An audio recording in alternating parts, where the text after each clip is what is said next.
crossroads, right? You're entering a new phase of your life. You're someone different than you were 4 years ago, and hopefully someone better, likely someone better.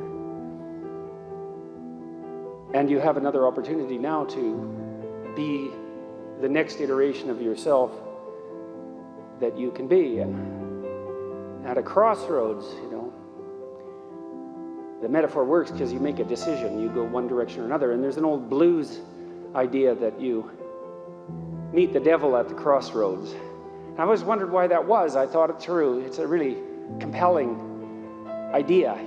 It's an image that has a good narrative fit, and it sticks in your memory once you hear it. Why do you meet the devil at the crossroads at midnight? Maybe that's when you examine your conscience, or it examines you. And then you might ask, well, why do you meet the devil at the crossroads? And the answer is, most fundamentally, because when you come to a place in your life where you have to make a choice, and I think this is actually true of every choice we ever make, but it's more evident when the choice is more weighty. And there's really no difference between your future self and someone else, right? If you're going to act ethically, and this is a very good way of thinking about acting ethically, you act in a way that works for you now, that works for you tomorrow, that works for you next week and next month and next year and in 5 years and in 10 years, and for you and your family and your friends and your broader community, and all of that simultaneously. And that's a place to find purpose in your life, to manage that balancing act simultaneously, and to sacrifice your narrow, self-oriented pretensions, ambition, all of that, the celebration of your own intellect, the construction of your own empire for your own narrow purposes.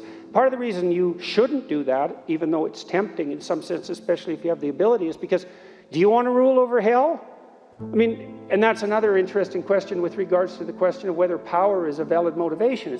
As a son of God or a daughter of God, let's say, you have something to bring into the world that no one else can bring in.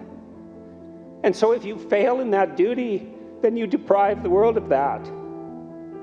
And maybe you shouldn't do that. Like maybe everything's lesser if you do that. And you don't know how much lesser, because the world is also constituted in a very strange way. Dostoevsky said that we're not only responsible for what we do, but for what everyone else does, which is truly an insane thing to say, but also in some sense fundamentally true.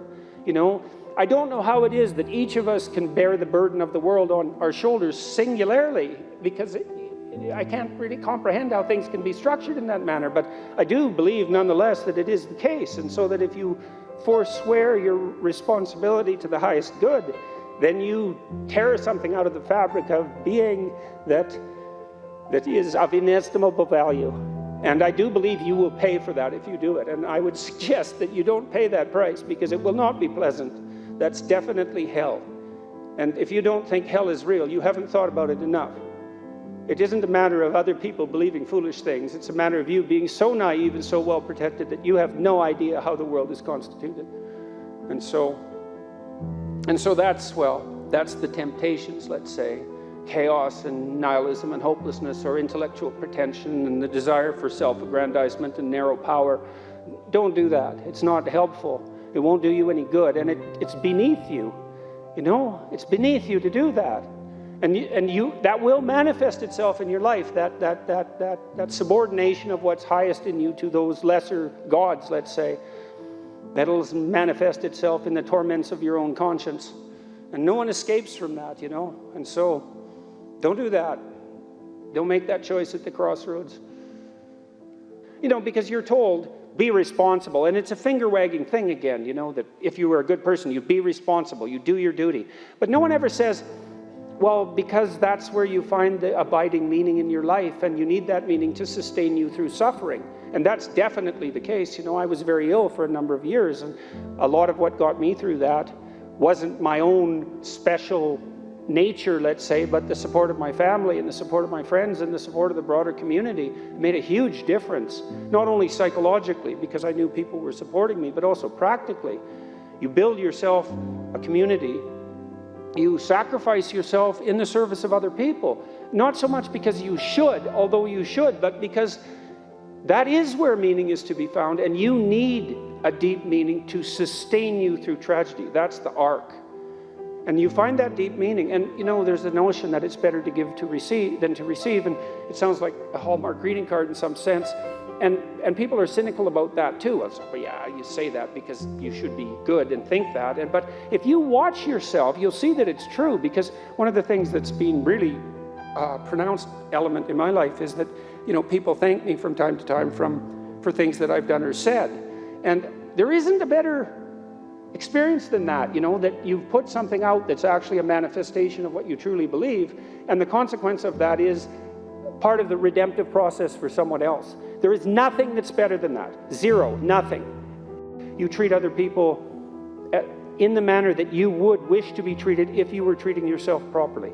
You have to be wise enough to govern your current behavior in light of the future, and that's really what it means to be an adult. It's what it means to forestall gratification and to attain the responsibility of an adult.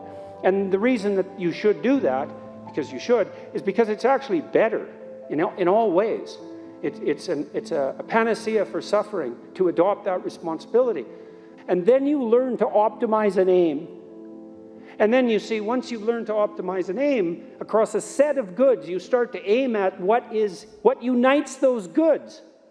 Because that's what makes goods good. It's whatever is common across a set of goods. That's the highest good or a higher good. And so by practicing any good in any rigorous sense and making the proper sacrifices in that direction, you simultaneously learn to approach the good that is the sum or the essence of all those proximal goods. And I would say that the essential insistence in Christianity is that the good that unites all those goods is the same good that's reflected in the image of Christ, which is an image of acceptance of the suffering of life and the necessity of serving the lowest as the highest calling. And that's something, and it might be true, like really, actually 100% true, more true than anything else. And I actually think it is, partly because the freest societies that we have, that the world's ever known, the more successful societies, are predicated on precisely that idea as an unshakable foundation, a self-evident truth in the case of your country. And so it might be true, and if it is true, and if that is real, then why in the world would you ever attempt to do anything else? And it's kind of earth-shattering in some sense to take this with real seriousness. It's all very frightening if you're not afraid of that vision, and what it implies for you and your soul. Then you didn't understand it. But it's also an unbelievably, what would you say, endlessly promising vision of what your life could be. And you might think, well, I need a life so rich that I can justify its suffering. And that's really asking for something, because there's no shortage of suffering in life. And no one thinks their own suffering isn't real. And maybe there's a possibility that there's some aim that's so high that the attempt alone to move in that direction is of sufficient value to act as a panacea for the suffering. And so you could say at the end of your life, oh my God, that was so hard. It was worth it. And so that's the choice you make at the crossroads. If you have any sense, thank you.